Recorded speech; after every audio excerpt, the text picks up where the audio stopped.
Sabemos que nada acontece na terra se o céu não liberar. Sabemos que o céu é quem governa na terra. Então nós te pedimos em nome de Jesus, que nós possamos receber a palavra, que tudo pode, que tudo faz.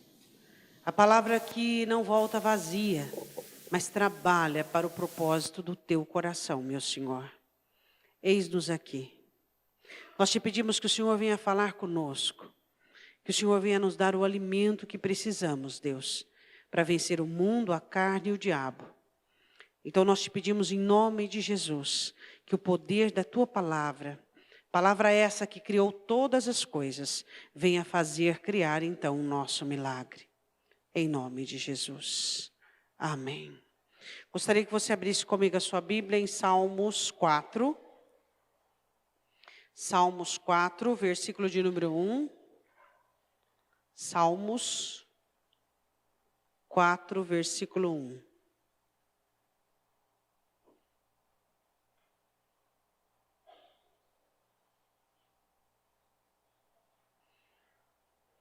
Amém? Uma das orações do salmista Davi, ele diz assim no versículo 1: ouve-me quando eu clamo, ó Deus da minha justiça. Na angústia me deste largueza. Tem misericórdia de mim e ouve a minha oração. Podem se assentar.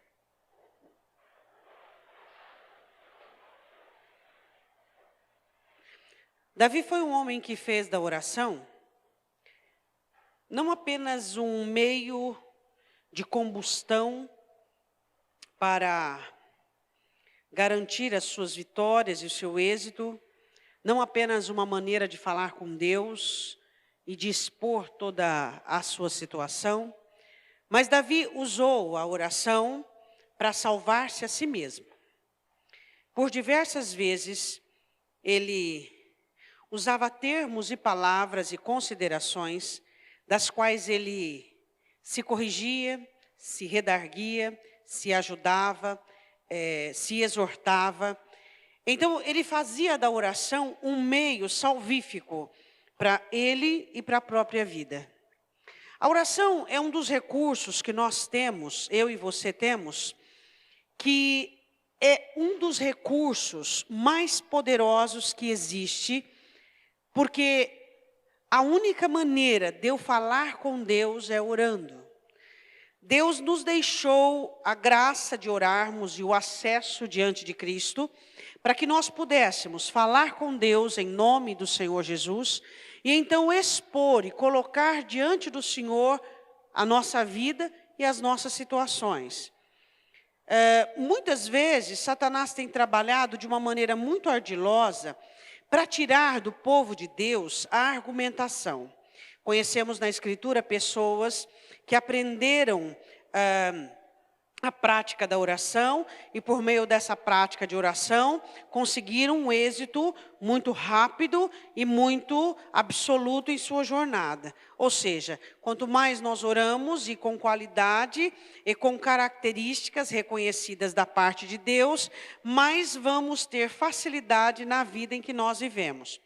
Ele começa o Salmo 4 de uma maneira muito interessante. Ele diz assim: ouve-me quando eu clamo, ó Deus da minha justiça. Ele atribuía a Deus como o Senhor dos exércitos, Senhor do céu, Senhor santo. Agora ele fala aqui, Senhor da minha justiça. Ou seja, ele diz assim: eu quero que o Senhor faça justiça na minha vida. Ele começa dessa maneira.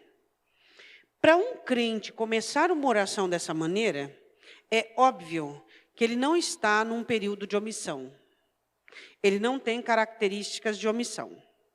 Ele não tem características de morosidade ou de letargia.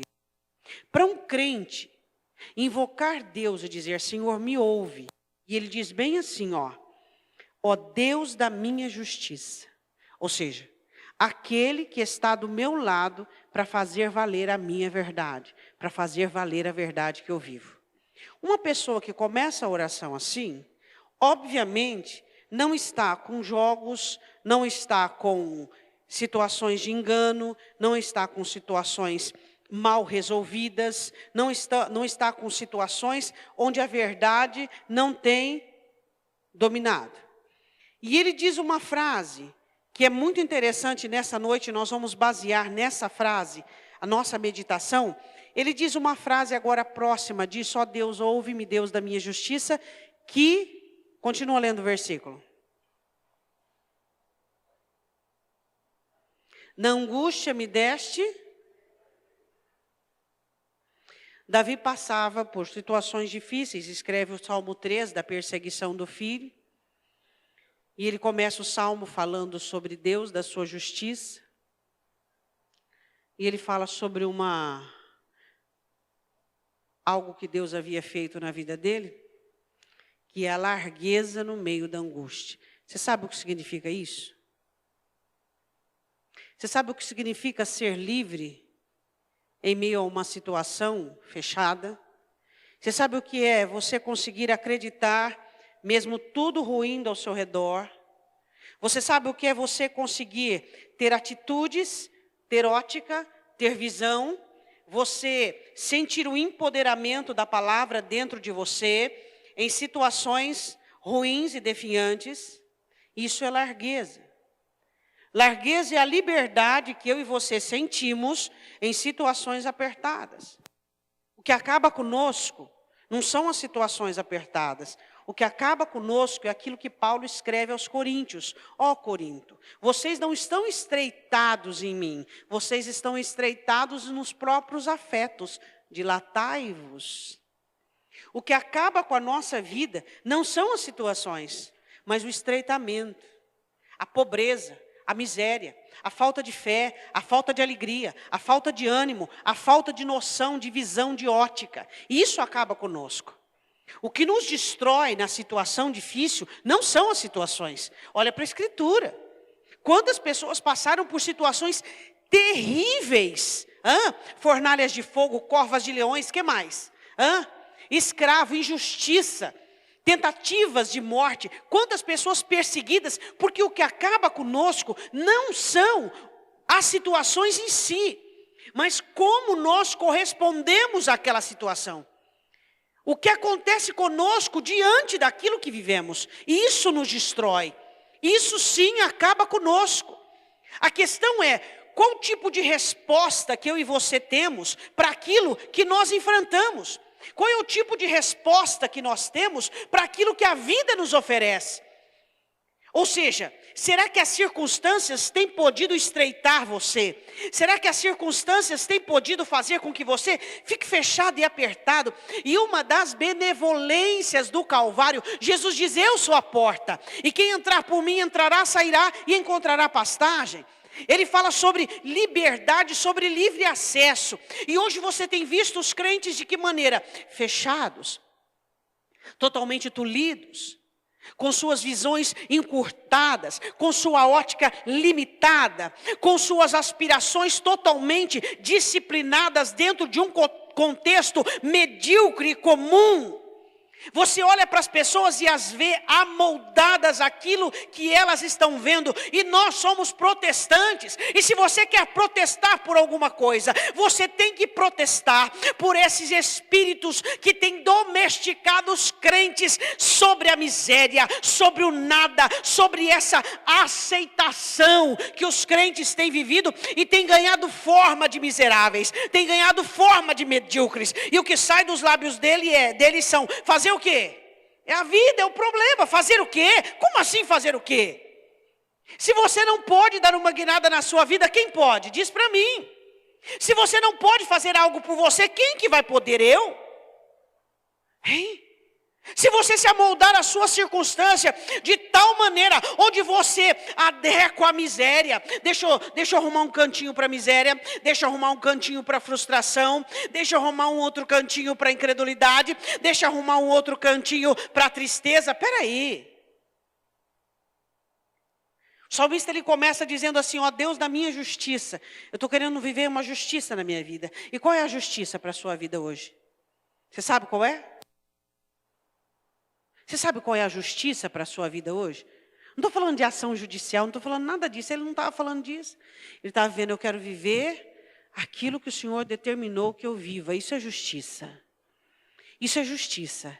É você querer viver aquilo que Cristo comprou para você na cruz. Errado isso? Errado? É errado você querer viver a alegria que Cristo comprou, você viver a cura que Cristo comprou, você viver os milagres que Cristo comprou, você viver a liberdade que Cristo comprou, a prosperidade que Cristo comprou. Isso é errado? É errado? Você buscar aquilo que Cristo comprou para você na cruz? Não, não é errado. Mas o que acontece com as pessoas? Elas sabem. Como elas sabem? Elas sabem para que elas orem desse jeito. Deus vai mexer com elas. Deus vai mexer com a mente, com o coração, com a vida delas. Então elas não querem. Elas já se amoldaram. Elas já entraram numa cúpula do comum, numa bússola do comum. E ali elas entram ali dentro e ninguém pode mexer, ninguém pode tirar nada do lugar. Por quê? Porque já acostumaram sofrer, já acostumaram perder, já acostumaram não ter. Por quê? Para que eu tenha, eu vou ter que fazer sacrifício. Para que eu conquiste, eu vou ter. Vai ter sim. Mas qual é o problema? Se nós queremos, precisamos. Você consegue dizer essas duas palavras juntas? Se eu quero, eu preciso? Você consegue? Porque tem gente que diz, o que eu quero, não. Você tem que aprender a falar essas duas palavras juntas. Se eu quero, eu preciso. Você precisa entender isso. Não seja como essas pessoas utópicas que dizem eu quero e vai dar certo, eu quero e vai acontecer. Não, toda vez que você disser eu quero, aí você olha para você e diz assim, então eu preciso. Você precisa aprender a dizer essas duas palavras juntas. Agora você quer, mas na hora de você precisar mudar, precisar buscar, precisar fazer algo melhor. Não, aí não tem acordo, mas espera aí um pouquinho. Ele diz, Deus da minha justiça, na angústia me deste largueza. Ou seja, não são as situações que nos demilitam, não.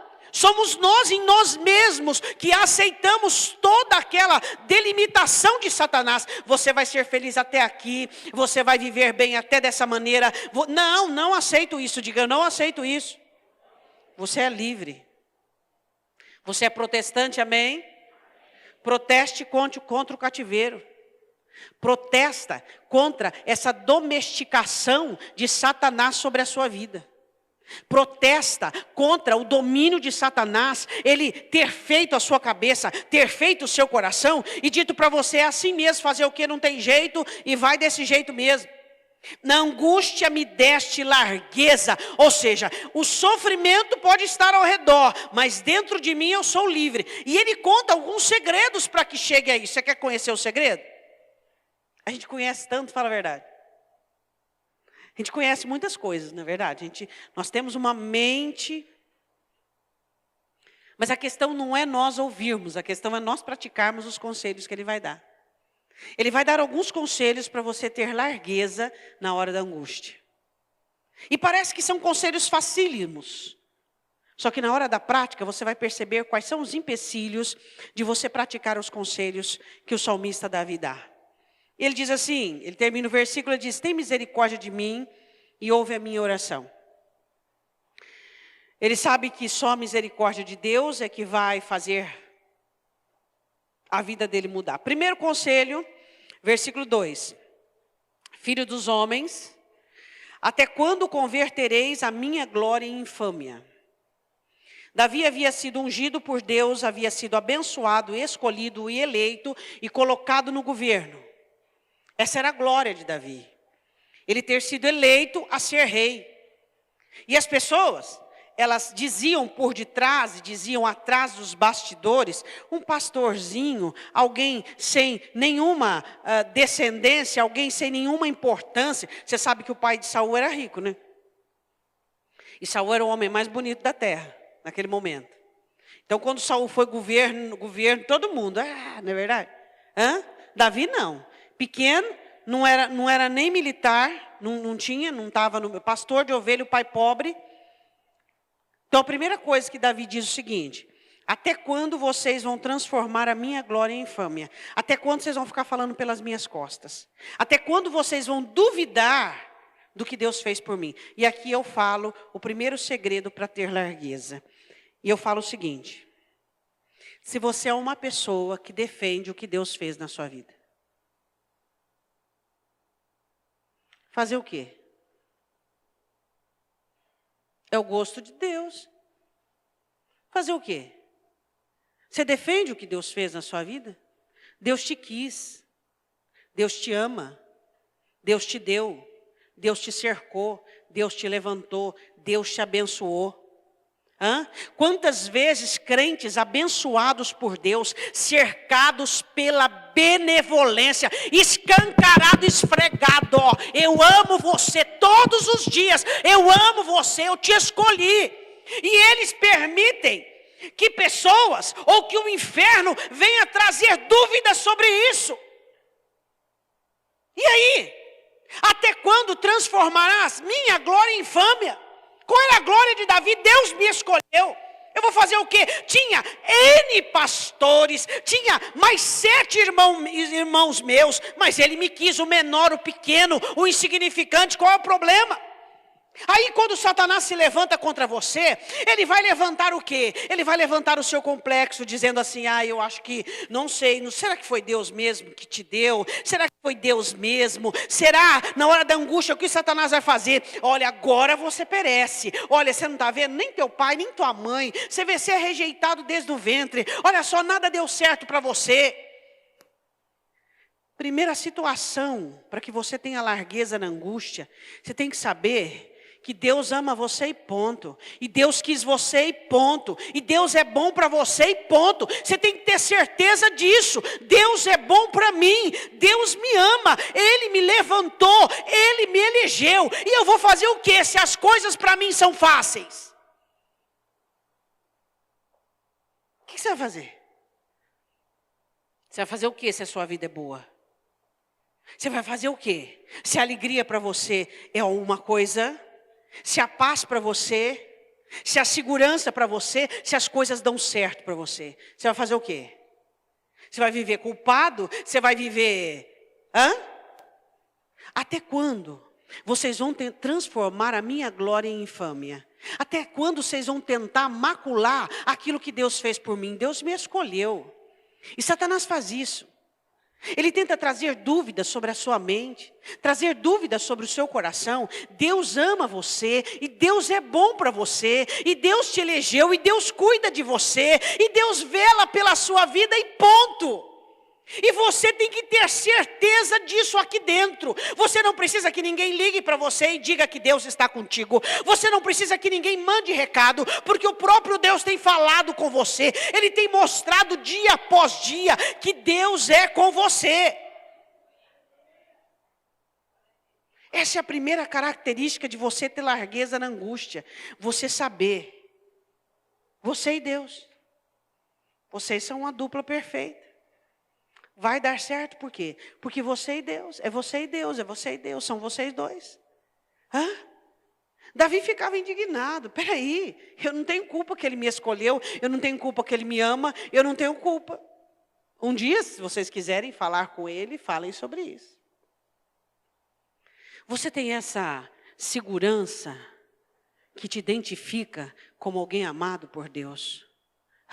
Quantas pessoas perdidas lá fora, perdidas dentro da igreja, quantas pessoas que estão envoltas em fracasso, envoltas em pecado, e você tendo uma jornada de glória em glória, e você tendo dias cada vez mais claros, cada vez mais inusitados, diferenciados. Você não tem culpa, é a sua amizade com Ele, é a sua comunhão com Ele, é o seu contato com Ele, é o seu apreço por Ele, é o carinho dEle por você. Davi não tinha culpa, que ele era aquele que Deus escolheu. E eu não tenho, e você não tem. E nós sim vamos viver sem culpa a vida que Deus nos deu. Você pode dizer amém?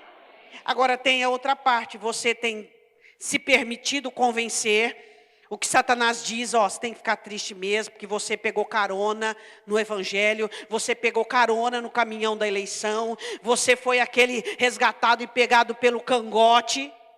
Não, nós somos trazidos no colo, como aquela ovelha perdida, nos ombros por Ele, entende? Será que você vai deixar Satanás te convencer que você foi um acaso, que você foi um acidente do evangelho, que não tinha ninguém, vai você mesmo? Não. Davi não aceitava que as pessoas, ou sequer maculasse essa glória dele, de Deus o ter escolhido. Agora eu quero fazer uma pergunta só para ir adiante. Você vive como se o seu chamado, o seu cristianismo, sua salvação fosse essa glória? Essa glória, eu sou salvo, Deus me escolheu, Deus me elegeu, Deus me ama, Deus me quer, Deus gosta de mim. Deus tem algo a ver comigo. Você tem conseguido compreender isso, ou você vive como uma pessoa que pegou carona no evangelho? Alguém sabe que só dá trabalho, que chega assim para Deus e fala: ai Senhor, nem sei porque que eu estou aqui, eu não sei não, nem sei se o Senhor me ama. Você não percebe que Satanás tem feito a sua cabeça? Que Satanás tem te convencido que os seus erros são maiores que você. Você é maior que qualquer erro que você pode cometer. Então você precisa entender isso e dar uma avalanche na sua vida, e dar uma guinada na sua vida. A segunda questão dentro deste essa questão de identidade particular com Deus, lê o término do versículo: até quando vocês vão continuar mentindo ao meu respeito? Até quando amareis a vaidade e buscareis a mentira? Até quando vocês vão mentir a meu respeito? Até quando vocês vão inventar coisas ao meu respeito? Você é aquilo que as pessoas dizem ou pensam, ou você é aquilo que Cristo tem formado em você? Eu digo isso para você e eu repito, nós não nos conhecemos. Nenhum de nós nos conhecemos. Nós supomos, e você não é o que as pessoas dizem, nem é aquilo que as pessoas pensam. Você é aquilo que Cristo tem formado dentro de você. O primeiro versículo que Davi fala sobre ter largueza na angústia é identidade própria. Você tem que saber quem é Deus para você, quem é você para Deus e quem é você para você mesmo. Essa é a primeira característica. Se você não tiver essa característica, a angústia vai fazer a sua cabeça, seu coração, seu corpo e suas ações e sua história. Você tem que saber quem é Deus para você. Você tem que saber quem você é para Deus. E você tem que saber quem é você para você mesmo. Segunda situação, para que nós tenhamos largueza na angústia, versículo 3. Sabei, pois, que o Senhor separou para si aquele que é piedoso. Você pode olhar e você pode dizer que é muita presunção para uma pessoa só. Sabe onde é que você pode ser uma pessoa presunçosa? O Senhor diz em Jeremias: quem quiser gloriar, pode gloriar à vontade em me conhecer. Pode gloriar à vontade.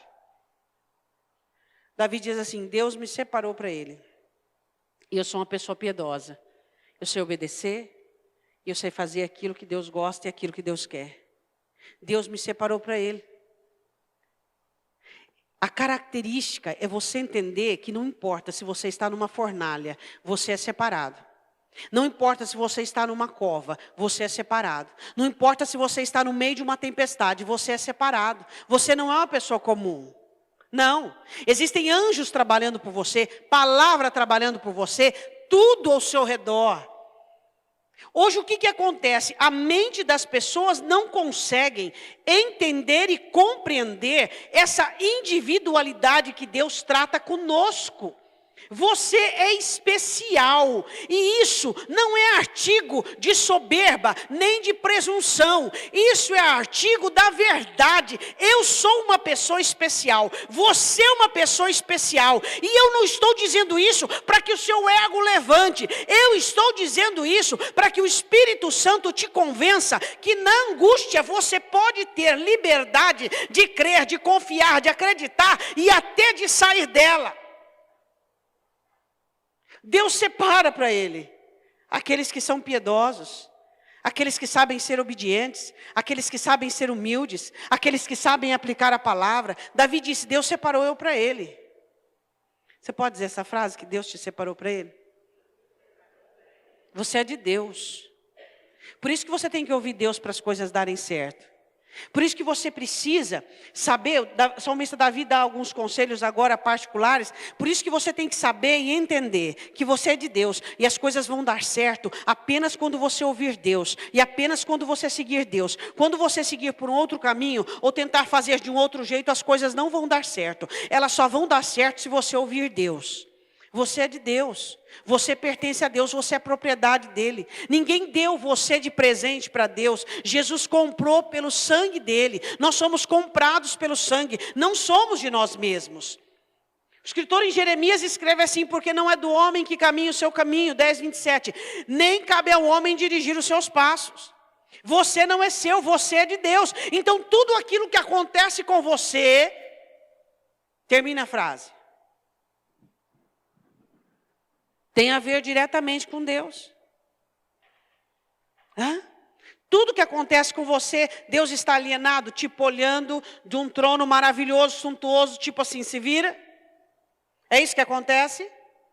Não, não é isso que acontece. Tudo que acontece com você, Deus está totalmente envolvido com tudo. Com tudo. Tudo que acontece com você, Deus está envolvido. Tudo. Deus se envolveu com a humanidade, estando ela condenada no pecado. Deus se envolveu com uma humanidade caída, destruída, trazendo o seu filho para viver no meio destes homens, dessa categoria, para que levasse sobre si toda essa maldição e condenação, para que Deus pudesse ter essa manifestação de poder e de autoridade no meio dos homens. Custou caro. O Emanuel custou caro para Deus. As coisas que acontecem comigo, Deus não está alienado delas. As coisas que acontecem com você, Deus está envolvido totalmente dentro delas. Pastora, como é que eu provo isso? De diversas maneiras, mas eu provo de uma maneira muito delicada e muito gentil. Romanos 8:26, não precisa abrir. E o Espírito Santo comparece diante de Deus, levando, por meio de intercessão, as suas fraquezas, até gemendo por você. O Espírito Santo foi enviado para interceder, para olhar, para examinar e para apresentar as minhas e as suas fraquezas diante daquele que pode nos ajudar. O envolvimento de Deus é tão grande que para que não escapasse nada, para que nenhum ser humano de qualquer forma pudesse se esquivar dessa graça maravilhosa, Deus envia o Espírito Santo para examinar os corações e levantar em intercessão a oração, o clamor, com choro e gemido inexprimível. Um amigo da alma. Deus está envolvido e Satanás diz o quê? Você está sozinho. Primeira situação de estreitamento. Você não é ninguém, você não é nada. Será que Deus te escolheu mesmo? Você é mais um entre a multidão. Segundo combate de Satanás contra o alargamento. O que é? O que é? Não adianta. É assim mesmo. O que ele diz aqui no versículo de número 3? No versículo de número 3 ele diz o seguinte: você é comum, imagina esse negócio. Não, de jeito nenhum, de maneira nenhuma. Deus separou você. Você pode dizer glória a Deus? Outra situação de largueza. Deus me ouve quando eu clamo. Nenhuma oração sua cai por terra se você acredita que Deus escuta ela. Nenhuma. Nenhuma oração que você faz cai por terra se você crê no poder de Deus e no nome do Senhor Jesus. Deus ouve você. Pastora, mas Deus não respondeu ainda. Pastora, mas ainda não aconteceu. Presta atenção. Então tá, já que é assim, eu prego agora, você já pratica hoje, tudo bem? Pratica amanhã, é assim que acontece? Tudo que eu prego hoje, você vai praticar amanhã? Tudo? Ao pé da letra? De fio a pavio? É assim que acontece? Quanto tempo você demora, às vezes, para praticar uma palavra? Quanto tempo você demora para que essa palavra fique germinando dentro de você, quebrando paradigmas, quebrando conceitos, convencendo a sua alma, para que 1 ano, 2 anos, meses, semanas, estações você consiga praticar. O Espírito Santo suscite ela e ela pratica. Seja uma prática. Eu vou te dizer uma coisa para você, todas as suas orações estão diante de Deus. Orações que você fez lá atrás, orações quando era adolescente, quando era jovem, há 10 anos atrás, todas as orações estão de pé, diante do Senhor, esperando o momento de descer para a terra. Você precisa crer nisso. As pessoas são muito precipitadas. Você precisa orar. Agora, o momento em que elas vão acontecer, isso é com Deus. Mas o meu papel qual que é, pastor? O meu papel é orar. A minha função é orar e aclamar. Davi dizia, Senhor, o Senhor ouve todas as minhas orações. Não deixe de orar porque as coisas não aconteceram. Não deixe de orar porque as coisas ainda estão difíceis. Continue orando, continue clamando, Deus, eu creio. Continue profetizando, continue ministrando, continue vencendo as miríades infernais. Eu vou dizer uma coisa para você. Existem coisas que as pessoas oraram baseado em promessa da Bíblia.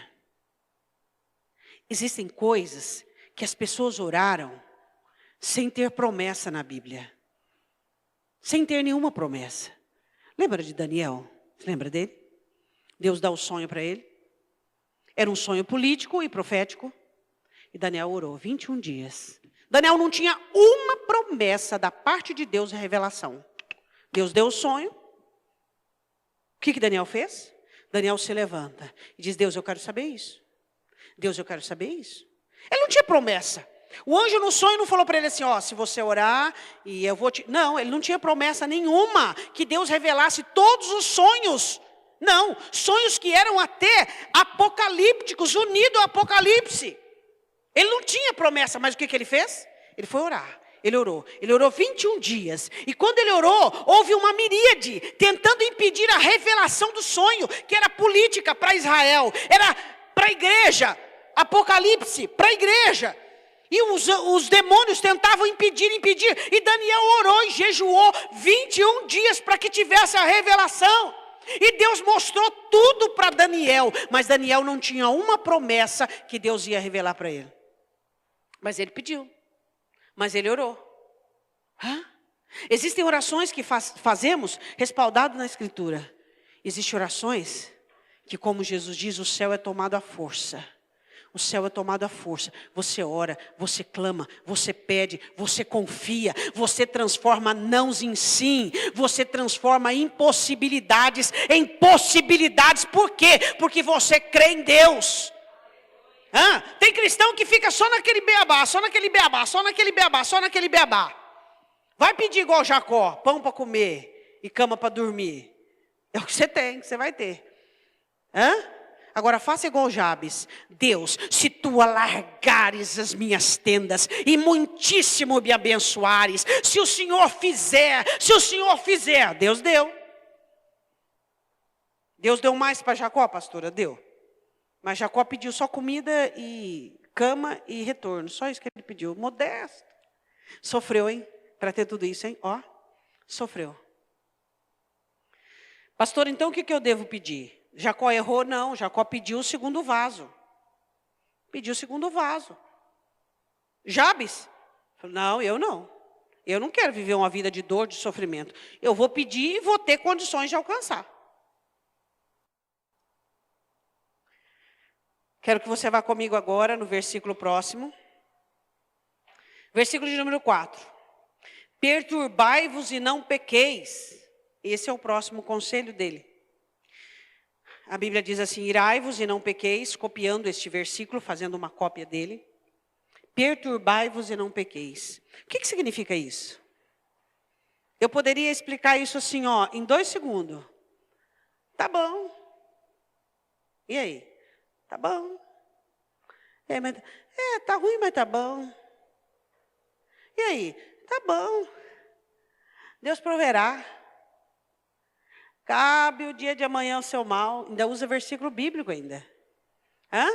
Está com a vida embaraçada, enrolada, e é enfermidade, e é vida financeira, e é vida familiar, e é um rolo, e é um bolo. E ele está lá, aquele crente, você olha para ele e fala, gente, essa pessoa é a pessoa mais abençoada deste mundo ou a mais abduzida? Qual A que eu vou escolher? De abençoado ou de abduzido?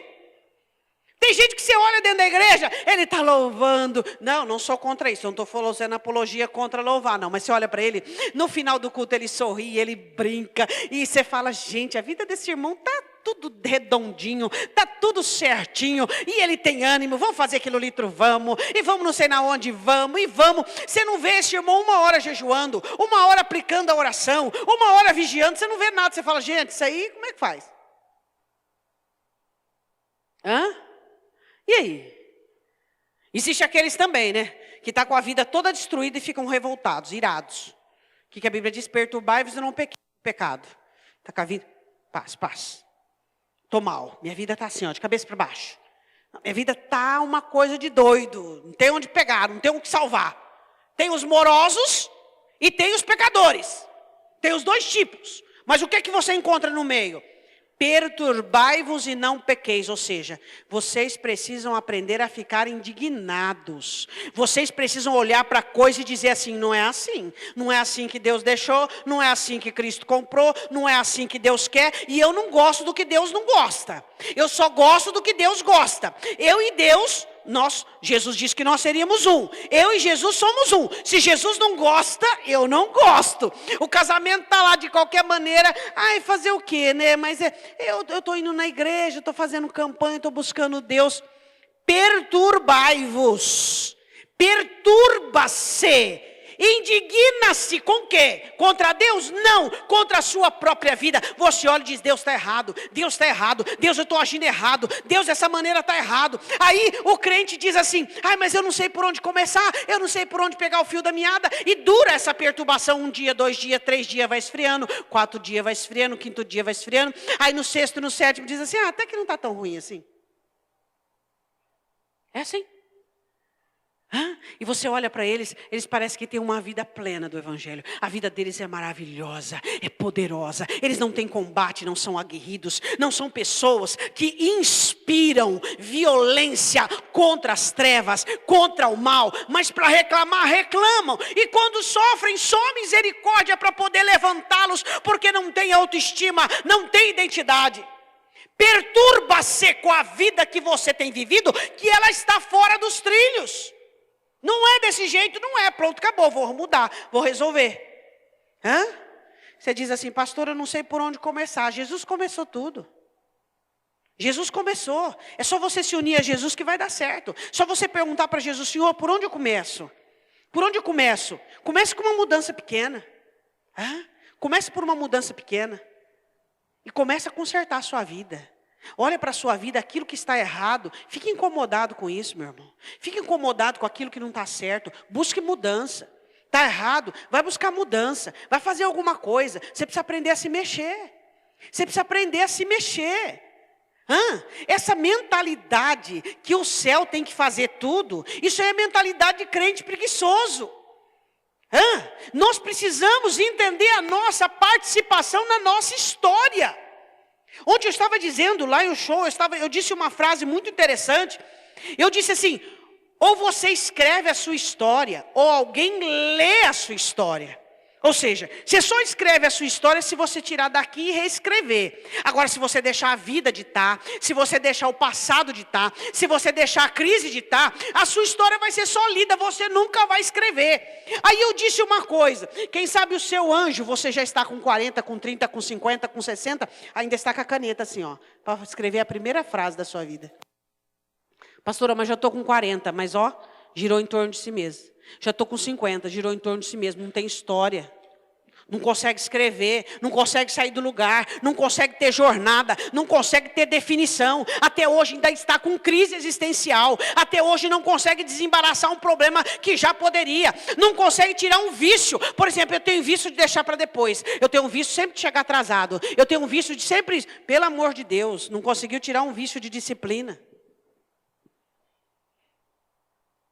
Perturbai-vos e não pequeis. O que é pecado? Qual a diferença de você ficar indignado E você olhar e dizer, não, chega de errar, chega de fazer errado, chega de pensar no meu coração, chega. E a diferença de você pecar é você ficar revoltado e começar a atribuir a Deus. Começar a ficar azedo, triste, abatido, ressentido. E você dizer, por que eu não tenho? Todo mundo tem e eu não tenho. Por que Deus não me dá? Aí é pecado. Aí você está transformando uma indignação branca, uma arma branca, uma ferramenta branca, numa arma negra. Perturbai-vos e não pequeis. Ou seja, você deve ficar indignado, você deve ser prestativo com respeito à sua vida, mas Deus não tem nada a ver com isso. E também não fique se rebaixando, e também não fique se humilhando. Apruma e diga, vida, aí vou eu. Olha para o seu irmão, vê se ele tem cara de vida, aí vou eu. Ou ele tem cara de vida, vem em mim. Sabe do que é que você reclama? Você reclama do que você não fez. Todas as nossas reclamações têm a ver da nossa omissão. Perturbai-vos. Fique indignado, mas não peque. Não transfira isso para Deus. Continuando. Falai com o vosso coração sobre a vossa cama. O salmista Davi, sabe qual que é a melhor hora de você conversar com você? De noite. Está quietinho lá, sozinho, ele tinha o quarto dele separado. Fala com o seu coração. Fala com o seu coração, examine seu coração. Põe seu coração no lugar dele. Diz, isso aqui está errado. Isso aqui está errado. Pastora, por que falando com o meu coração eu vou ter largueza? Porque os sentimentos do seu coração vai te dar estreitamento. E quando você conversa com o seu coração, você vai se autoexaminar. Você vai olhar, eu exagerei nisso, eu tenho feito isso errado, eu tenho agido desse jeito. Paulo diz isso por diversas vezes. Examinai-vos a vós mesmos, examinai a vós mesmos. Olha para você e começa a falar com o seu coração. Diga, Senhor, eu não posso mais ser assim, ó minha alma. Eu preciso mudar nisso. Vai lá, faz uma agendazinha com propostas, não como político, mas faz propostas suas mesmo de crente, propostas para curto prazo, médio prazo e longo prazo, e começa a mudar uma mudança pequena, uma mudança que vai crescendo, sua vida não muda se você não muda, e eu não preciso nem ser um filósofo para descobrir isso. Você quer uma vida mudada de glória em glória, que o sol vai nascendo, brilhando, Ele diz, perturbai-vos e não pequeis. Mas ele diz, falem com o coração, medite, examina.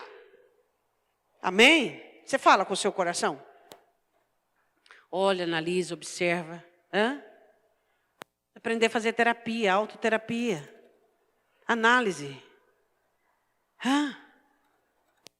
Analisa você, observa você. Você pode ser o melhor amigo que você possa ter nessa terra, ou você pode ser o seu pior inimigo.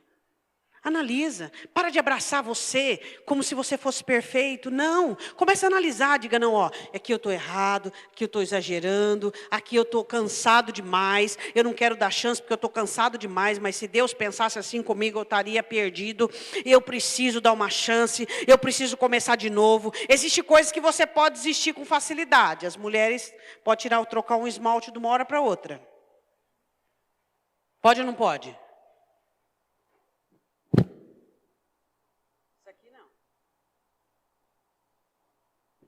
Isso aqui não. Existem decisões e decisões. Existem decisões que se você mudar vai ser relevante para a sua vida. É ou não é? Agora, fala com o seu coração.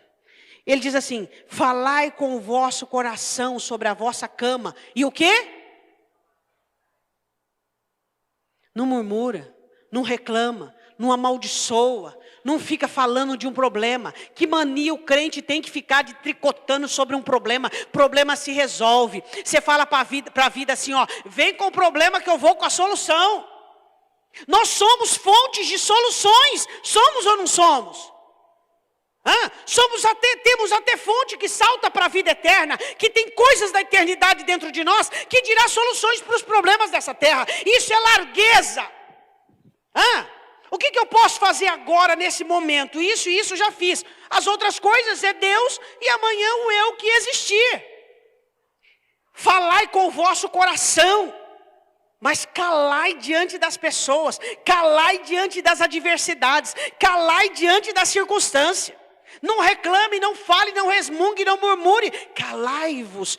O Espírito Santo, eu sempre explico para vocês que quando a Bíblia diz que Ele é consolador, que Ele veio para aplacar sentimentos destrutivos, tristeza, revolta, angústia, indignação com a vida. Ele veio, vamos aplacar, vamos calar, vamos transformar isso em combustão positiva, vamos transformar isso em atividade. Já pensou de toda a sua estrutura e tudo aquilo você transformasse em combustão positiva para você ir para diante? Você já estaria bem longe.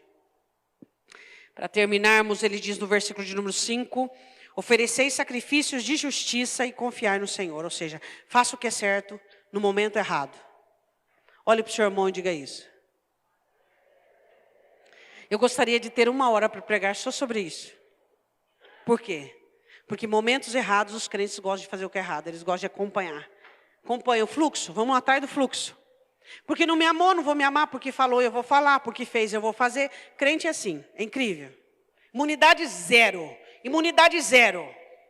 Ofereceis sacrifícios de justiça. Olha o que ele diz aqui. O que é sacrifício de justiça? Faz o que é certo, o que é correto.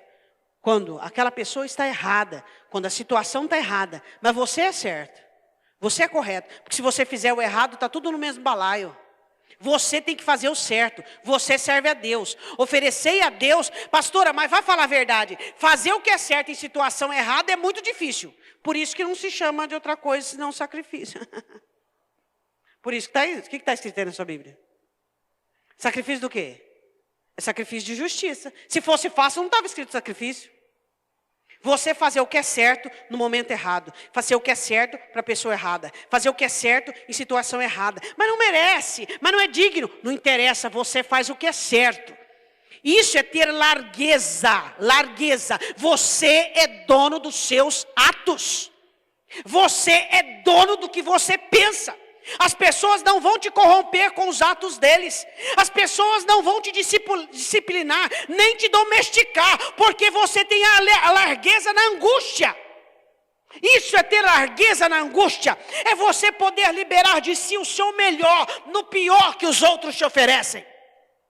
Isso é largueza. Agora, o que é um estreitamento? É as pessoas te oferecerem o pior e você devolve o pior. As pessoas te dão o nada e você diz, bem feito, vou dar o nada também.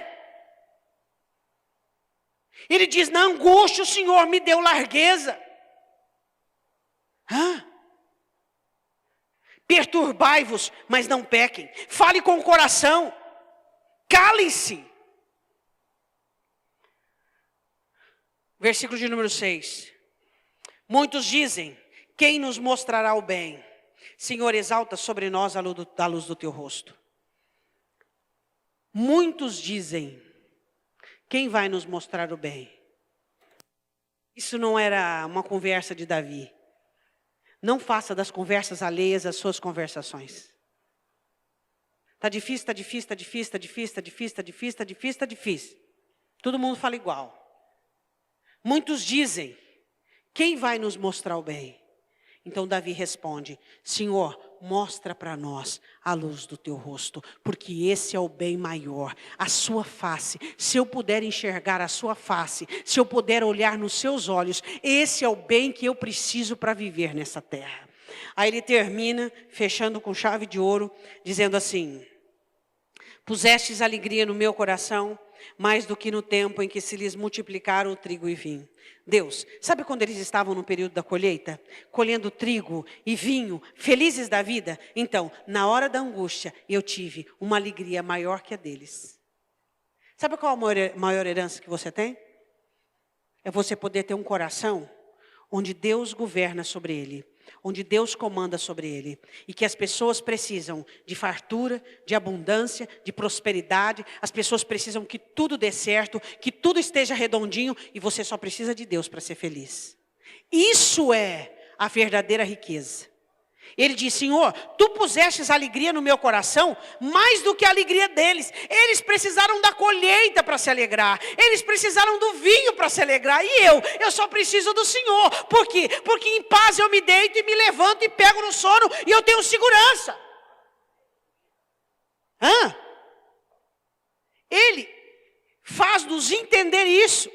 Que pessoas comuns precisam de mesa farta, de prosperidade, de vinho, de bebida alcoólica, de drogas, de prostituição. E nós só precisamos de Deus para sermos felizes. Pusestes alegria no meu coração, mais do que a alegria deles. Isso Deus faz com os filhos dele. Deus nos dá alegria na batalha, na guerra, no vale, no deserto. Nós somos felizes. E Davi constata isso. Deus, eu tenho largueza na angústia porque eu sou feliz. Eu sou feliz. Eu sou um lutador. Eu sou um batalhador. Ele não fala de felicidade abduzida. Não. Ele fala de felicidade autêntica. Ele termina assim: em paz eu me deito e durmo, porque o Senhor me faz habitar em segurança. Eu estou seguro. Na angústia me deste largueza. Isso aqui é uma descrição mais clara sobre estar em largueza na angústia e não permitir que a situação estreite você. Não permitir que a situação deixe você em uma redoma domesticada. Aí está. Chega na sua casa, lê de novo, lê de novo, lê de novo, lê a vida inteira esse versículo. Lê a vida inteira esse salmo. Faz parte por parte de Deus. Eu quero ter largueza na angústia, na dificuldade. Sabe por quê? Quando você tem largueza na dificuldade, você sai dela. Quando você tem estreitamento, você fica nela. Gostaria que você fechasse os seus olhos. Deus, todos nós somos valentes. Todos nós somos heróis da fé. Todos nós chegamos até aqui. Todos nós, Deus, fomos livres de diversas formas de ataques e planejamentos malignos. Todos nós fomos libertos de planos satânicos de destruição. Somos prodígios, ó Deus, no seu reino. Somos pessoas que fomos separadas. Eu quero agora que você comece a abrir a sua boca e você comece a ministrar sobre a sua vida. Sobre sua eleição, sobre o amor de Deus, sobre o cuidado de Deus, sobre o zelo de Deus. Deixe o seu coração se alegrar neste banquete espiritual para a sua alma. Creia, Deus ama você. Creia, confia no amor de Deus. Confia na dedicação do Senhor pela sua vida. Confia na ação do Espírito Santo sobre você. Deus está ministrando agora sobre a sua alma. Deus não está ministrando uma carga positiva. Deus está ministrando a palavra dele, que faz você crer no Deus que resgatou a sua alma, em nome do Senhor Jesus. Olha para este texto, olha para este homem que teve largueza na angústia. Olha para este homem que conseguiu se refazer emocionalmente, grande parte do seu emocional, depois de tantos boicotes e tantas situações. Vamos olhar para quem conseguiu. Ele conseguiu, e ele diz as regras. Ore, confie em Deus, acredite no Senhor. Não permite que ninguém tire de você as certezas que você tem em Deus. Não permita isso. Acredite que Deus separou você e que Deus ouve você. Indigna-se contra as coisas erradas da sua vida, mas não peque. Examina seu coração, fale sobre o seu coração e cala-se. Ofereça sacrifícios do que é correto, do que é certo, mesmo nas horas difíceis. Não importa o que as pessoas dizem, o que importa é que você tenha a luz do rosto do Senhor. A alegria do Senhor te visita, mais do que as pessoas que estão procurando colheitas, porque em paz você se deita e habita em segurança, porque Deus tem amado você. Eu quero que você se coloque de pé. Põe a mão no seu coração. Feche os seus olhos. O quanto Satanás já trabalhou para que você desistisse de você, para que você pensasse que Deus não acertou, Deus errou e que você não seria. Quantos golpes você já levou na sua vida? E Satanás confiava plenamente que você ia desistir. Sabe por que você não desistiu? Porque ele não desistiu de você. Essa palavra desistir, ela não pode ser conjugada pelo Deus que você serve. Mas não adianta você só saber que Deus te ama. Você tem que saber o que você precisa fazer para viver o que Ele tem para você. Quem sabe você por algumas vezes já pensou que tinha feito tudo. Tinha feito tudo. Quem sabe nessa noite você está se sentindo estreitado em uma situação, não sabendo o que fazer. E desistir é a sua opção. Deus está falando para você: eu tenho uma jornada excelente. Eu quero te dar largueza na angústia. Eu quero te livrar em meio ao temporal. Eu quero te livrar em meio ao vale. Quem sabe você chegou aqui em um estreitamento. Seu coração estava até comprometido, já estava azedo, abatido, triste. O Senhor está falando com você. Quando você se sente apertado numa situação, isso não é normal. Isso significa que as trevas têm podido te convencer. Isso significa que as trevas têm podido discipular você. Mas o Espírito Santo nesta noite diz para você: eu quero te dar largueza. Eu quero fazer você livre, ser feliz. Eu quero fazer com que você tenha fé, que você ouse, que você acredite, que você dê mais uma, duas, três chances se for preciso. Mas que você continue e você faça isso por você. O Espírito Santo está dizendo para você nessa noite: pare de achar que você está fazendo pela circunstância. Comece a fazer por você. Comece a construir dentro de você um gigante. Comece a construir dentro de você um crente. Comece a construir dentro de você alguém que crê e confia em Deus. Não trabalhe pela circunstância. Trabalhe para você, por você. E as circunstâncias acompanharão o crescimento. Em nome de Jesus. O Espírito Santo quer te dar largueza. O Espírito Santo quer te dar largueza. O Espírito Santo no meio dessa angústia quer te dar largueza. Então cumpra aquilo que o salmista define para nós. Dá certo. Do jeito de Deus dá certo. Eu quero que você diga assim comigo: em nome de Jesus, eu saio daqui nesta noite uma outra pessoa. Eu prometo, Deus, que eu vou aprender a me amar. Eu vou aprender a cuidar de mim. Eu vou aprender a parar de ser infectado pelas situações. E eu vou tirar de mim a largueza que eu preciso do lado de fora. Deus, em nome de Jesus, eu vou ser uma outra pessoa. Porque o Senhor me fez lembrar do quanto eu sou uma pessoa querida. Do quanto o Senhor me ama. Que o Senhor me separou desde o ventre da minha mãe. E isso está escancarado. Porque eu tenho visto pessoas, até da minha família. E eu olho para mim. E eu vejo a eleição.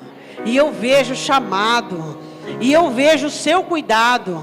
Então, em nome de Jesus, por algum tempo, e por muitas vezes, Satanás quis me convencer do contrário. Mas nesta noite os meus olhos foram abertos. E eu sou importante. E ninguém vai transformar a minha glória de ser salvo, de ser um prodígio, em infâmia. Em nome de Jesus, eu creio no que Deus tem para a minha vida. Isto não é euforia, é fé.